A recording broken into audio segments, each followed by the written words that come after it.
కృపావరాలు ఇవి. కృపావరాలు. అమ్మా అమ్మో తల్లులారా, నాకెళ్ళి చూడండి.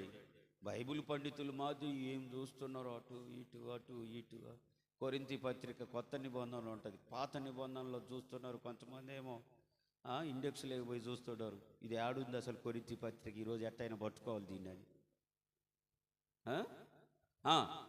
చదువు చూడండి. కృపావరాలలో మొట్టమొదటిది బుద్ధి. ఏంటిదంట అండి? అందరు చెప్పండి, వెనకున్నోళ్ళు చెప్పాలి. ఇప్పుడు వెనకున్నోళ్ళే. అమ్మా బుద్ధి. ముందున్న వాళ్ళు చెప్పండి. ఇద్దరు ముగ్గురే. బుద్ధి. ఎంతండి? బుద్ధి ఉందా నీకు? బుద్ధి ఉంటే ఇంతెందుకు జరుగుద్దన్నా? బుద్ధి లేకనేగా, బుద్ధిహీనంగా మాట్లాడేగా, బుద్ధిహీనంగా తిరిగేగా, బుద్ధి లేకనేగా అంటారు. చూడండి అప్పుడప్పుడు, రే బుద్ధి ఉందా లేదా నీకు? ఎన్నిసార్లు చెప్పాలరా నీకు? బుద్ధి ఉందా లేదా నీకు? నువ్వు అనలేదమ్మా ఇప్పుడు ఎవరిని? నీకు బుర్ర లేదు పో, మైండ్ లేదు పో, నీకు అసలు నీకు మైండ్ లేదు, అసలు నీకు అసలు బుద్ధే లేదు పో. నీకు ఎన్నిసార్లు చెప్పినా ఇంకా నీ బుద్ధి ఇంతే. అమ్మా బుద్ధిమంతుడైతే ఆపద వచ్చుట చూచి దాగును. సామెతల గ్రంథంలో ఏం ఆపద? నరకమనే భయంకరమైన, అగ్నిగుండం అనే భయంకరమైన ఆపద రాబోతుంది. ఈ కాదు, శరీర సంబంధమైన ఈ ఆపదలు కాదు. ఈటకు మనకు చాలా ఉన్నాయి తెలివితేటలు. ఎట్లా తప్పించుకోవాలనో, ఎట్లా లౌకికంగా ఉండాలనో మనకు తెలిసి ఎన్ని. కానీ నరకము నుండి, అగ్నిగుండము నుండి, మండుచున్న అగ్నిగుండమది, పాతాళమది. బుద్ధిమంతుడైతే ఏంటండి? నీకు బుద్ధి ఉంటే బాప్తీసం తీసుకో. ఏదో పెద్దోళ్ళు అంటారే, నీకు సిగ్గు శరము సీము నెత్తర ఉంటే అని అంటారు కదండి పెద్దోళ్ళు. బుద్ధి వాక్యము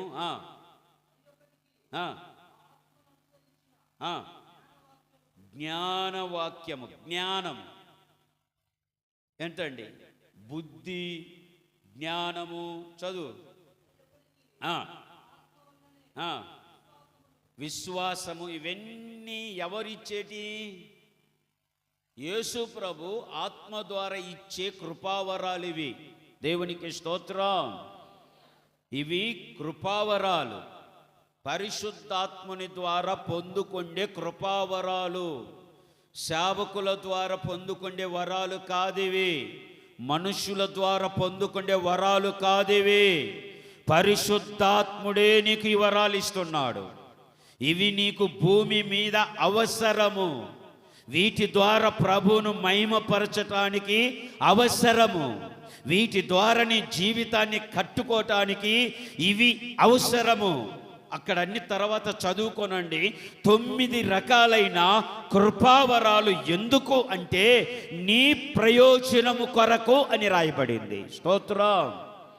ఈ 9 రకాలు కృపావరాలు నీ ప్రయోజనము కొరకు, నీ బాగు కొరకు, నీ మేలు కొరకు.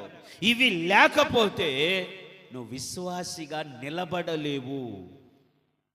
కొరింథీ పత్రికలో అపోస్తలుడు పౌలు అంటాడు, తాను నిలుచున్నానని తలంచుకొనివాడు పడిపోకుండునట్లు మరి జాగ్రత్తగా చూచుకో. ఒకవేళ నీ పరిస్థితిలో అప్పుడు ఎప్పుడన్నా కొంచెం బలహీనమైనప్పుడు పరిశుద్ధాత్మ దేవుడు మరలా నిన్ను నిలవబెడతాడు. స్తోత్రం. హల్లెలూయా. అమ్మా నువ్వు ప్రార్థనకు వచ్చినంత మాత్రాన ప్రాముఖ్యం కాదు, కానీ సంఘములో ఏదో ఒక కృపావరాలు కలిగి ఉండాలి. నీకు ఉద్యోగం రావాలంటే అర్హత ఉందా లేదా? ఊరికనే ఎంబీబీఎస్ చదివాను, అవి చదివాను, ఇది చదివాను, నా అంత మునగాలు లేడంటే ఏం కావాలి నీకు? మళ్ళా టెస్ట్ ఒకటి ఉంటుంది, ఆ ఎగ్జామ్ రాయాలి ఫైనల్. ఏంటండి, అర్థమవుతుందా? నువ్వు మందిరానికి వచ్చి ఒక్క వరం కూడా నీకు లేకుండా ఊరికే వచ్చి ఊరికే వెళ్ళిపోతే, ఉసూరుమంటూ వెళ్ళిపోతే దేవునికి ఎలా సంతోషం మీరు చెప్పండి? మీ పిల్లలు పుట్టినట్టే ఉంటే 10 ఏళ్ళు వచ్చినా, 15 ఏళ్ళు వచ్చినా, 20 ఏళ్ళు వచ్చినా మమ్మీ పాలు తాగుతా అన్నారు అనుకోండి, ఏ చెప్పుతో కొడతావు? ఊరికి అంటూ అనకూడదు ఆ మాట. నేను ఏమిరా నీకు 20 ఏళ్ళు వచ్చింది ఇంకా నువ్వు ఎదగలేకుండా అట్లనే ఉన్నారనుకోండి, నీకు సంతోషం అండి. ఎంత బాధపడతావు, ఏంటి మా పిల్లలు ఎదగట్లేదు, ఏంటి బలంగా లేరు, ఎప్పుడు చూసిన రోగాలు, ఏంటి ఇంత బలహీనంగా ఉన్నారు? తల్లిదండ్రులారా బాధపడరా మీరు? నువ్వు మందిరానికి ఇన్ని సంవత్సరాల నుంచి వస్తా, యేసుక్రీస్తుని ఇన్ని సంవత్సరాల నుంచి ఎరిగి పరిశుద్ధాత్ముని ద్వారా ఆ వరాలు ఒక్కటి కూడా నువ్వు పొందుకోకపోతే నువ్వు విశ్వాస అనొచ్చా అనకూడదా? మీరే చెప్పండి. న్యాయ నిర్ణేతలు మీరేం అమాయకులా? అమాయకులందరూ ఒకసారి హల్లెలూయా చెప్పండి. అమాయకులైతే కాదు, తేల్చి చెప్పేశారు. ఏంటండి, కృపావరాలు ఏం చేయాలి? నువ్వు ఒక్కటైనా కనీసం అది తర్వాత చదువుకోనండి. నా మాట ఏనండి, నీ ఆత్మీయ జీవితము దేవునికి సమరూపముగా ఆధ్యాత్మికంగా నువ్వు నిలబడాలి అంటే కృపావరాలు ఖచ్చితంగా పొందుకోవాలండి. ఆమేన్, హల్లెలూయా. ఆత్మఫలాలు ఉన్నాయి. అవన్నీ ముందు మీరు చెప్పండి అమ్మా. ఆత్మఫలాలు ఎన్ని? Very good. చప్పట్లు కొడదామా ఒకసారి గట్టిగా? Very good. 2 చేతులు ఆరోగ్యంగానే ఉన్నాయి, బాగా చప్పట్లు కొడుతున్నారు, చాలా సంతోషం. ఏంటండి, 9 రకాల ఆత్మఫలాలు ఏంటి అవి? గలతీలో మనందరికీ తెలుసు. 1 లేని దాని గురించి చెప్పబాకండి. మీ దగ్గర ఏం లేదు అదే చెబుతుండ్రు. ఏం లేదు మన దగ్గర, నిజం చెప్పండి. చదవండి. ప్రేమ, సంతోషము, బుల్లెట్ మాదిరి తగులుతున్నాయి కదా. ఒకరంటే ఒకరికి ప్రేమ ఉందా? ఉరిని చూసుకుంటుండ్రా? గెట్టడం లేదా? చూడండి. ప్రేమ, రెండవదిగా సంతోషం, సమాధానం, దీర్ఘశాంతం. Very good. Very good. అది ఏంటండి, ఇవి కూడా ఎన్ని ఉన్నాయి? 9. ఇవి ఎలా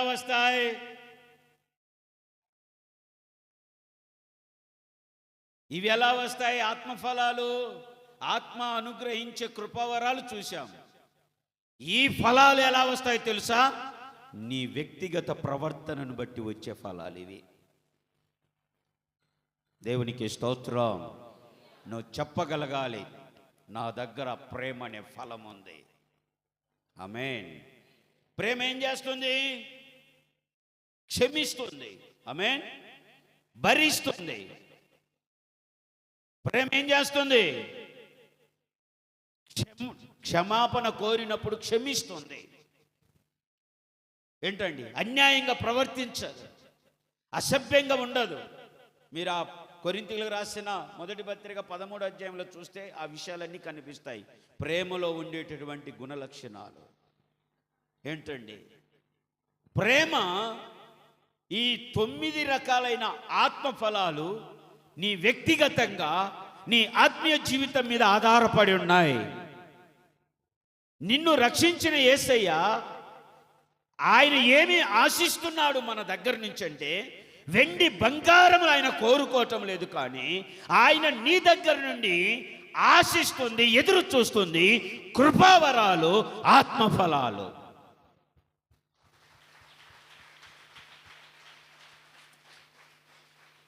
ఉన్నాయా మన దగ్గర? ఉన్నాయా? ఎన్ని సంవత్సరాల నుంచి వస్తున్నాం మనం? ఆత్మ ఫలాలు నీ దగ్గర ఉన్నాయా? ఇవి నీ ఆత్మీయ జీవితాన్ని బట్టి, దేవునికి నీకు ఉన్న సంబంధాన్ని బట్టి నువ్వు పొందుకుండేటివి, కలిగి ఉండేటివి. అయితే ఇంక ఏ వరం ఉంది నీకు? కృపావరం లేదు, ఆత్మవరం లేదు. ఉన్న వాళ్ళ అదృష్టవంతులు. మరి లేని వాళ్ళ సంగతి ఏంది? ప్రయాసపడతాం. దేవునికి స్తోత్రం. సంఘము చూడండి, సంఘములో ఎప్పుడు కూడా ప్రతి ఒక్కరు ఈ ఫలాలు కలిగి ఉండాలి.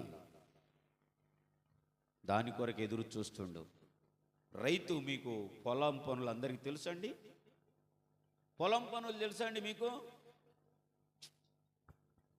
మీరంతా ఏసురక్తం చేయరు ఏమ్మా. రైతు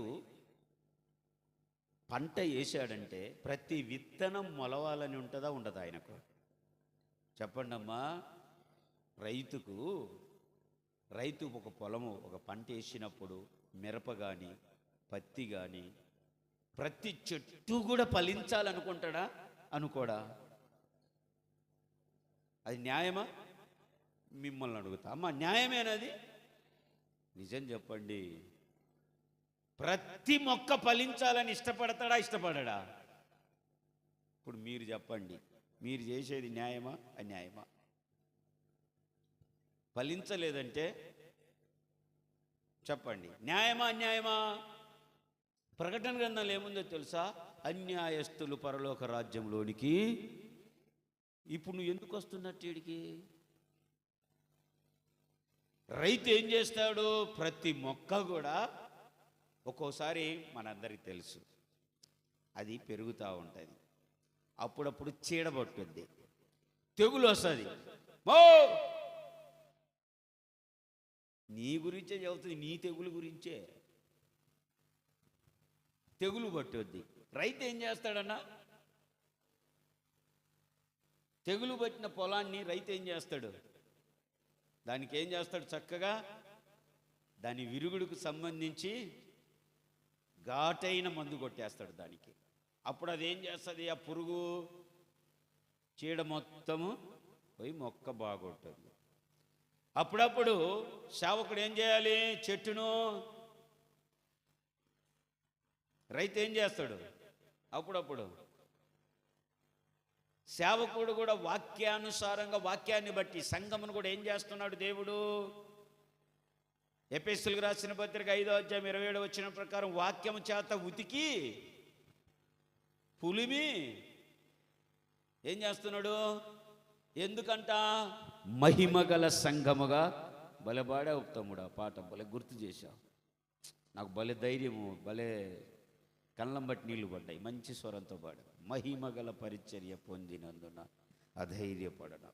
ఏం వాడండి, యేసన్న గారు రాసిన పాట అది. అప్పుడప్పుడు సంఘమును ఆయన ఏం చేస్తున్నాడు? వాక్యముతో మన యజమానుడు, రైతు, దేవుడు, పొలము మనము, చెట్ల మనము ఏంటండి? అప్పుడప్పుడు ఆయన ఏం చేయాలి? వాక్యము ద్వారానే సరిచెయ్యబడాలి. దేవునికి స్తోత్రం, హల్లెలూయా. అమ్మ, బట్టలు ఉతకటం ఎంతమందికి వచ్చు? ఇక్కడోళ్ళు కాదన్న, ఎక్కడో ఉండాల్సిన వాళ్ళు. పూర్వకాలం బట్టలు ఇలా అంటున్నానని ఏమనుకోబాకండి. రేవు దగ్గర, గుండ్లకమ్మల దగ్గర, సాకిరేవు దగ్గర వాళ్ళు ఉతికే ఉతుకుడు చూశారా మీరు ఎప్పుడన్నా? అక్క, పాత వాళ్ళకి తెలుసు. సున్నపు రాళ్ళు వేసి దాన్ని ముందు ఏం చేస్తారు? ఉడకబెడతారు. ఉడకబెట్టిన తర్వాత చూడండి, నువ్వు ఎన్ని సబ్బులన్నవాడు వాళ్ళు ఉడకబెట్టి ఉతికి ఆరేసిన వాసన ఇంతవరకు లేదు మనకు. ఆ వాసన వేరు. వాళ్ళు ఆ రేవు దగ్గర ఆ నీళ్ళలో ఉడకబెట్టి ఉతికేది. ఒక అమ్మ ఏం చేస్తే తెలుసా? బాగా మురిగి పట్టి ఉంటుంది ఒక్కో దానికి. కాలు కింద అదిం పట్టి తొక్కి ఇట్ట రుద్దుతారు. ఇప్పుడు అలా స్టైల్గా దాంట్లో వేసి స్టైల్గా వేసి ఇంతలావు కావరు. ఇప్పుడు ఆరబెట్టేది కూడా వచ్చినాయండి. ఎందుకు మనిషికి రోగాలు వస్తున్నాయంటే కదలటం ఇష్టం లేక అఫీషియల్ అనుకుంటున్నారు. రోగాలు కూడా అఫీషియల్ రోగాలే వస్తున్నాయి, తెలుసా మీకు? రోట్లేసి దంచేది లేదా, ఏంటండి నానబెట్టి ఉతికేది లేదా? అప్పుడు సీబిరి పెట్టి ఊడ్చుకుంటూ పోయేవాళ్ళు, ఇప్పుడు బండ పెట్టి ఇట్టంటే ఆడదాకా వస్తుంది తుడిచేది. అది కూడా కష్టంగా ఉంది.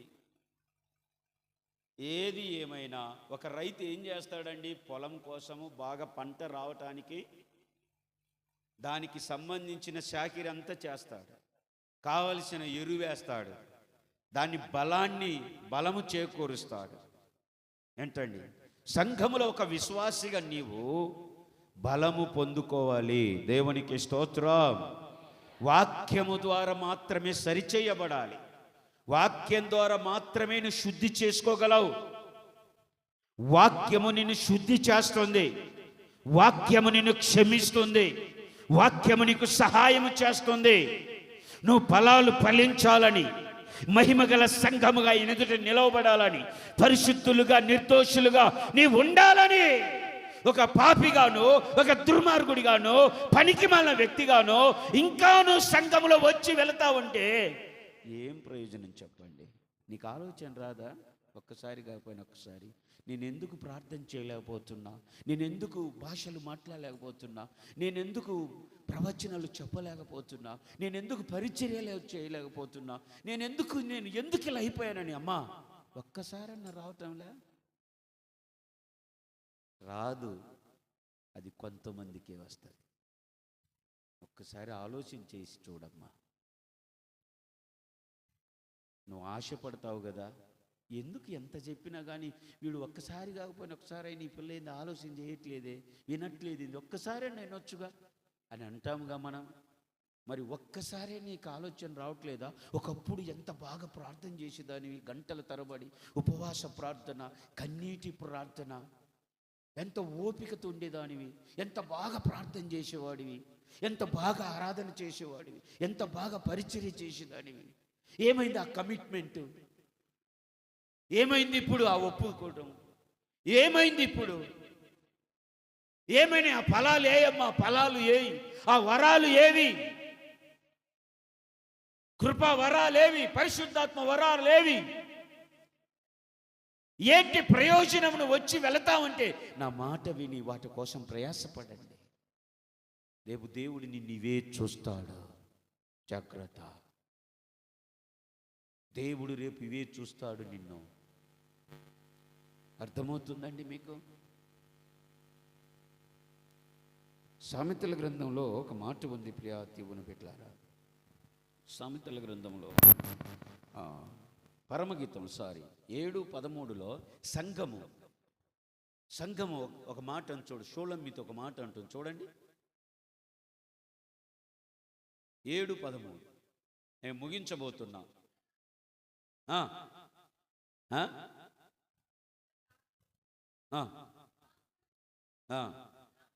నా ప్రియుడా, నేను నీ కొరకు దాచి ఉంచిన నేను నీ కొరకు దాచి ఉంచాను. అమ్మో ఏనండి తల్లులారా,